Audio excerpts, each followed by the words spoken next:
Live from New Delhi, you're watching DD India Live, India's voice to the world. I'm Siddharth Bharadwaj. Coming up in next 30 minutes. Maldives President Mohammad Muizzu to arrive Delhi on his first bilateral visit to India. Talks with Prime Minister Narendra Modi on Monday. Israel pounds fresh bombs in Beirut and Gaza. Demonstrations in Jerusalem and Tel Aviv for release of hostages. French President Macron calls for ceasefire, halt to arms supply. Netanyahu terms it shameful, says we'll win war without their support.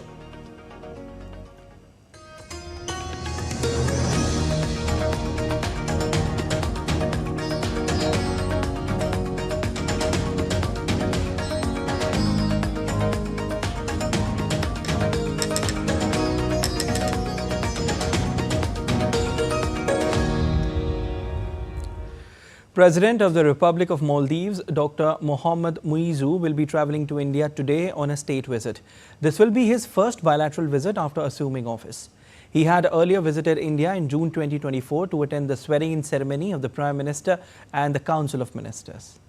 During his visit, President Dr. Muizzu will meet President of India. He will hold discussions with Prime Minister Narendra Modi on bilateral, regional and international issues of mutual interest. Maldives is India's key maritime neighbour in the Indian Ocean region. Maldives holds a special place in Prime Minister's vision of Sagar, that is security and growth for all in the region, and India's neighbourhood first policy. This visit is expected to lend further momentum to cooperation and robust people-to-people ties between the two countries. The visit of President Dr. Muizzu to India after the recent visit of External Affairs Minister to Maldives is testimony to the importance that India attaches to its relations with Maldives. As Israel vowed to keep fighting Hezbollah until victory, its forces are trying all efforts to making the Lebanon-based outfit unable to function. The Israeli Defense Forces are identifying Hezbollah's hideouts inside tunnels in Lebanon and sealing the tunnels that look like proper habitat and storage area. Israel Defense Force has released a video of its anti-Hezbollah operations, claiming they destroyed 250 meters of terror infrastructure. According to IDF, Hezbollah operatives have captured equipments used in attacks on Israel from Lebanon's side. With the first anniversary of the October 7 Hamas attack approaching, Israeli forces continue ground operations inside Lebanon against the Hezbollah.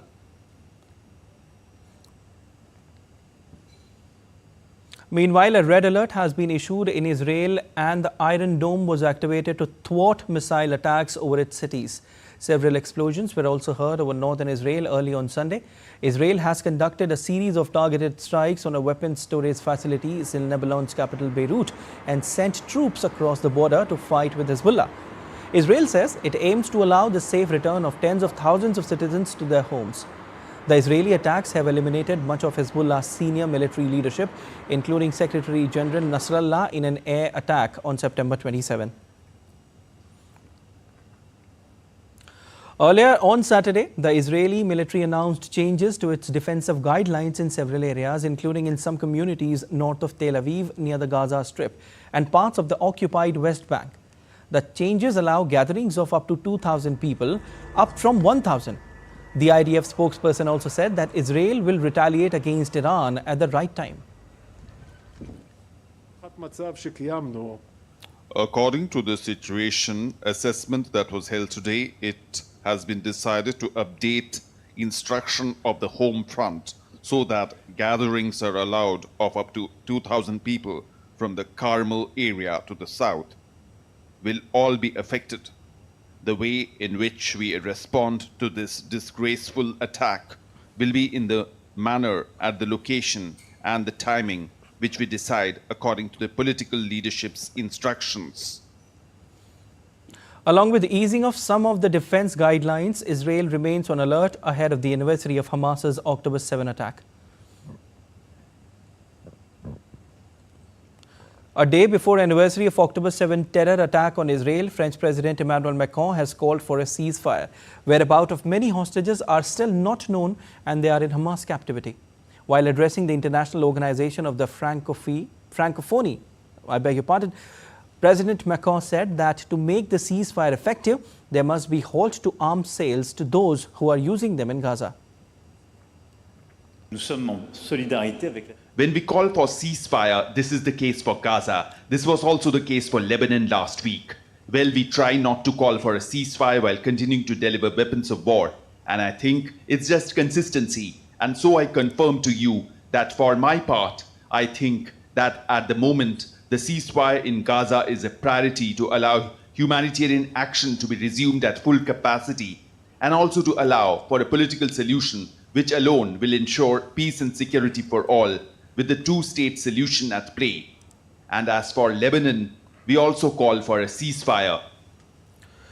Meanwhile, the Israeli Prime Minister Benjamin Netanyahu reacted sharply to Macron's demand for halt to arms supply, saying the French president's statement ignores enormity of terror strike that had taken place in Israel last year. Forces of barbarism led by Iran, all civilized countries should be standing firmly by Israel's side. Yet President Macron and some other Western leaders are now calling for an arms embargo against Israel.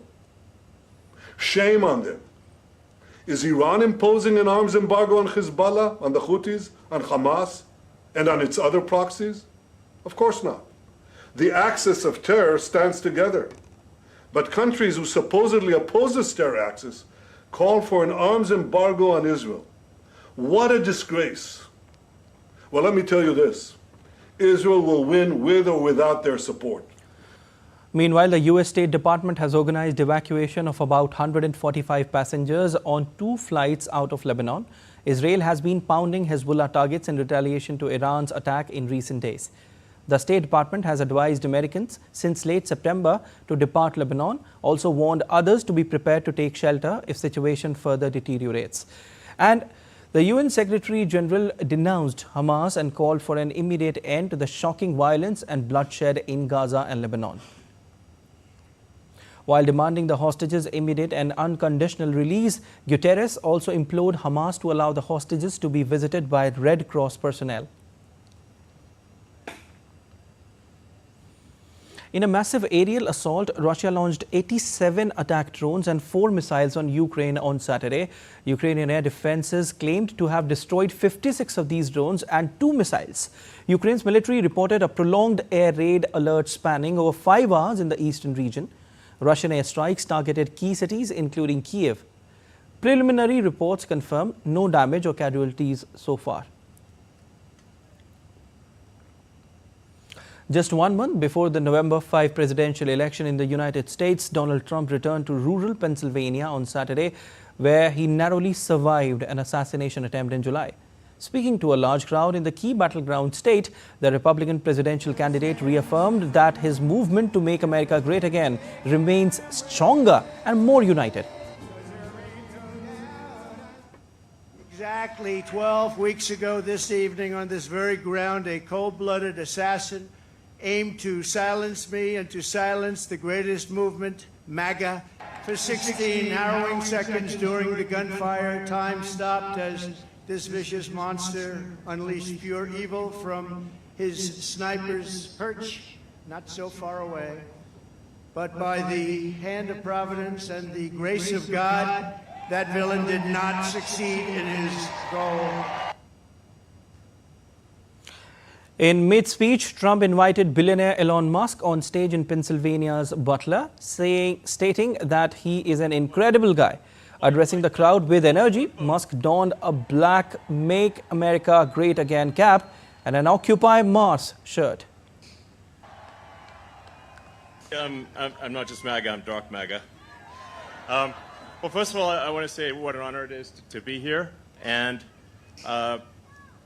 you know, the true test of someone's character is how they behave under fire. And we had one president who couldn't climb a flight of stairs, and another who was fist pumping after getting shot. Fight, fight, fight! Republican vice presidential nominee J.D. Vance joined Donald Trump in his campaign in Pennsylvania on Saturday, justifying Trump's position on rights of women. He said that every state should take its own call on making law on abortion instead of framing a federal legislation. On the abortion question, the president's been very clear that he wants Georgia to make Georgia's laws, California to make California's laws, and to respect the fact that we kind of have a messy democracy where sometimes different states are going to make different determinations on these issues. U.S. Vice President Kamala Harris attended a meeting with emergency management officials and talked to members of the armed forces. She announced disaster relief package for Mecklenburg County, assessing the damage from Hurricane Helen in Charlotte, North Carolina.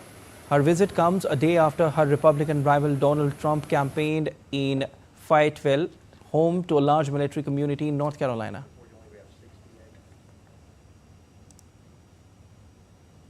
That continues really is the best of what we can do to bring federal, state, and local resources together in a way that is coordinated with one purpose and one purpose only, which is bringing relief, support, and help to the people who are most in need and desperate for help and desperate to be seen and heard. So I came here to find out what's going on the ground, to find out what more we can do in terms of federal aid, what we're giving to Mecklenburg County in terms of disaster relief, the work that we are doing, which is $100 million to assist with the rebuilding of Interstate 40. As Hurricane Helene leaves a trail of destruction, Florida's governor declared a state of emergency as forecasters warned that the U.S. state could be slammed by another major storm next week. The National Weather Department said that tropical storm Milton, currently churning in the western Gulf of Mexico, was forecast to strengthen into a major hurricane as it moves towards Florida into midweek next week. Depending on its path, Milton could potentially bring fresh havoc to areas of Florida's west coast still recovering from Helene.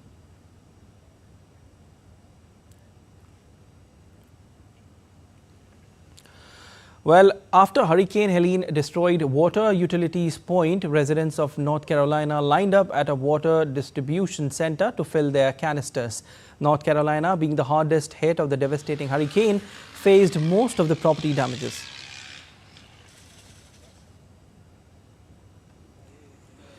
Several boats traveled on the oil-marbled Pastaza in Peru after an oil spill caused by state-run company Peru.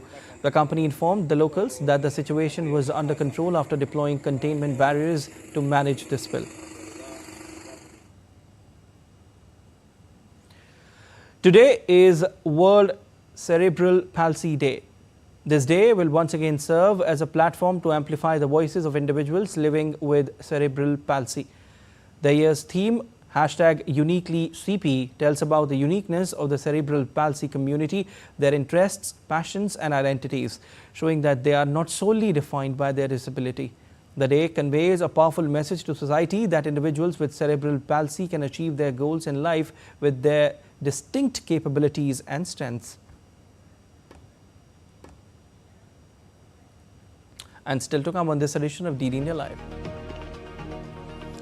India's External Affairs Minister Dr. S. Shankar denies Chinese incursion in northeast Indian state of Arunachal Pradesh, asserts robust patrolling along line of actual control.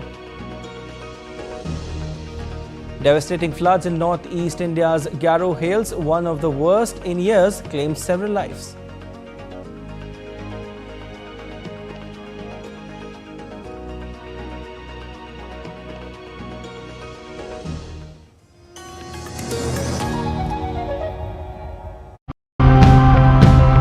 India is one of the countries most affected by the impacts of climate change. So what can be the solution, and can children become a part of the solution? We show a picture of the amla berry, for example, and discuss their nutritional value.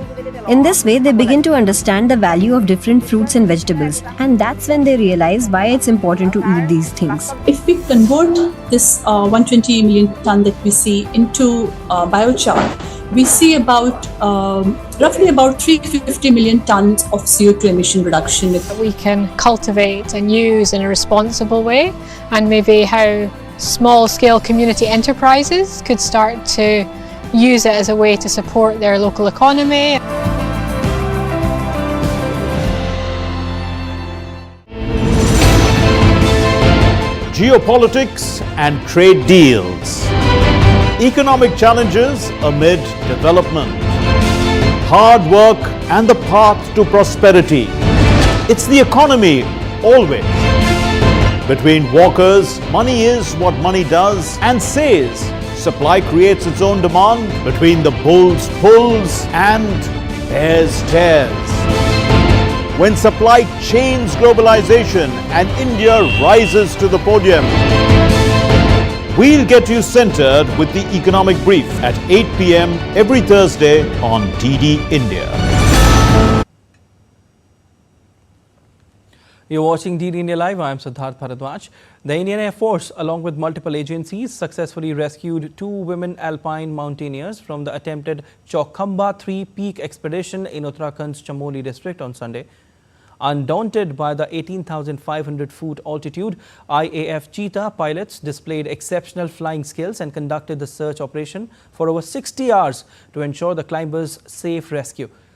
The 2 women mountaineers hailed from the US and UK.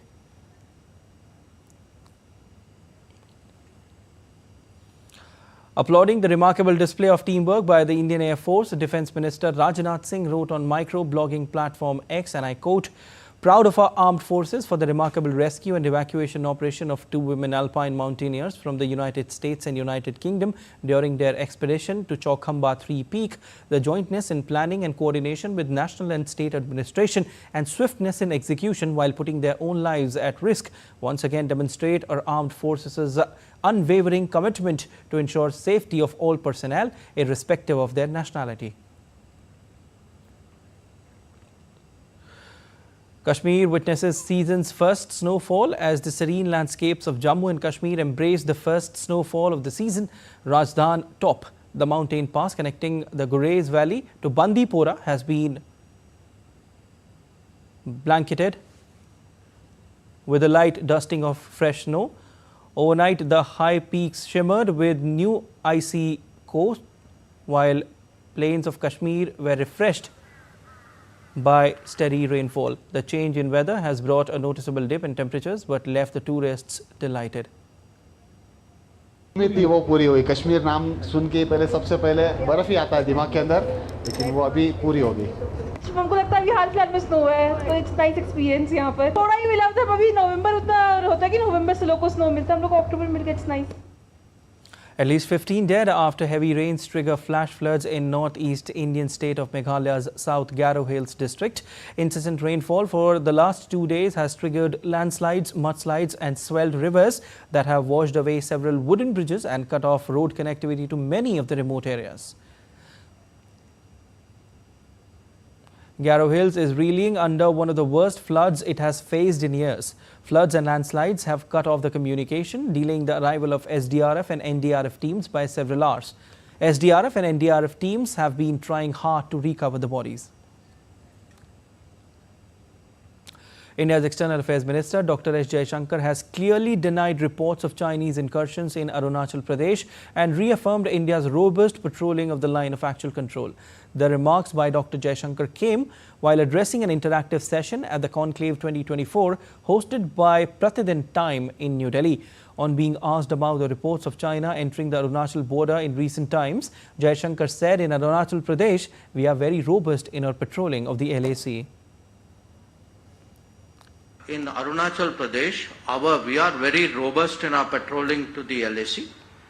And I can tell you that, in terms of our patrolling in the LAC, there's been no major change last 5-10 years, maybe even longer. Let's take a look at other stories making news today. On the 4th day of Shradhiya Navratri festival, several devotees thronged to the Kanak Durga temple of Vijayawada, Andhra Pradesh to offer their prayers and seek the blessings of Goddess Durga. As a part of Navratri celebrations, people performed swastik Ras dance in Jamnagar, Gujarat, showcasing the rich cultural heritage of Gujarat on the occasion of Shradhiya Navratri.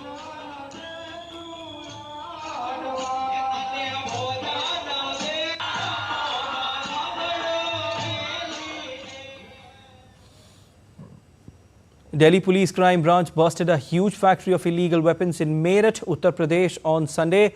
2 accused have been arrested by the crime branch and around 16 weapons were recovered. Moving on to sports now.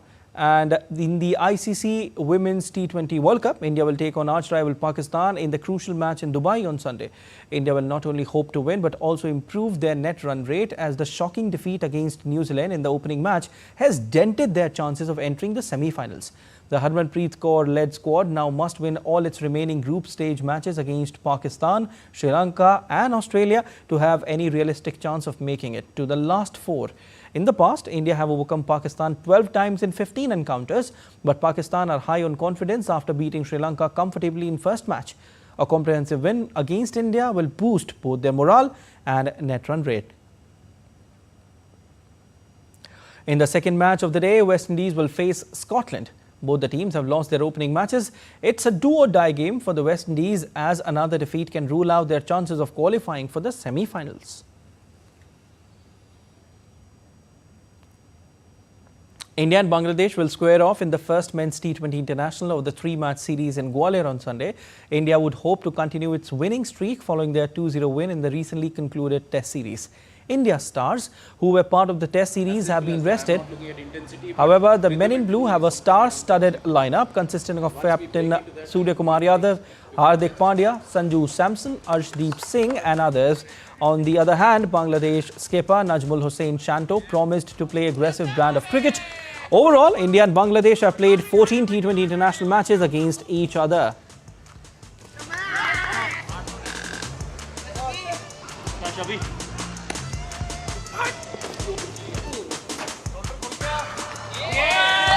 Now let's split into 5-5-4.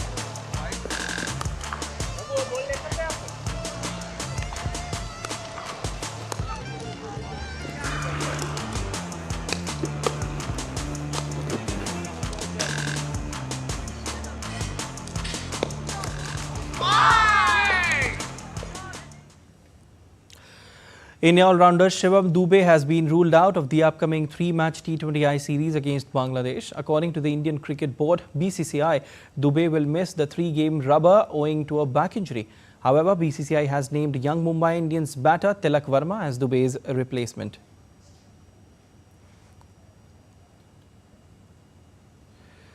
Indian Army team won a friendly polo match against USA Army in California. The Indian Army team defeated the American team by a margin of 13-10. Lieutenant Colonel Prithvi Rathore, Lieutenant Colonel Yatindra Kumar, Major Mrityunjay Singh and Lieutenant Colonel R.K. Gautam gave a good account of their horsemanship. This is first international exposure for the Army team after 2019 and they lived up to the high expectations.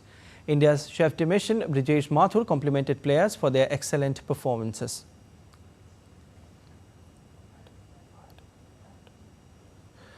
After a hiatus of 2 decades, the Indian Air Force conducted a mega air show on Marina Beach of Chennai on the occasion of 92nd Air Force Day celebrations. A total of 72 aircraft took part in the air show. Of our pilots. Once more, next in line shall be the Nilgiri formation, comprising 3 Jaguars.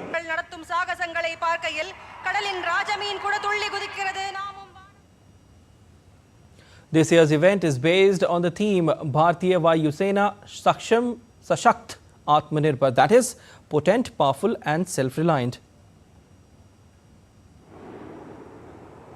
The pilot is now carrying out a 9G turn and Slova, Porumaya, Araga, Meduva, Ungal Munnal, Su-30 MKI.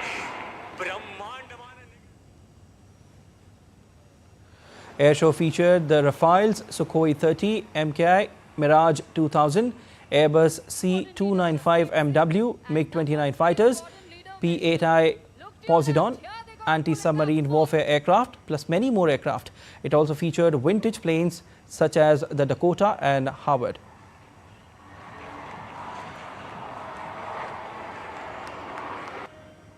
Chennai, ida ungulkaga. That's all for this edition of DD India Live, but let us know your thoughts on the news of the day. For those on the go, you can get all the latest news and updates from India and across the world on the DD India mobile app. The app is available on both Android and iOS platforms, and you can scan the QR code on the screen to download now. We'll be back with more news as it breaks here on DD India. I'm Siddharth Bharadwaj from all of us here in Delhi. Thanks for watching DD India Live.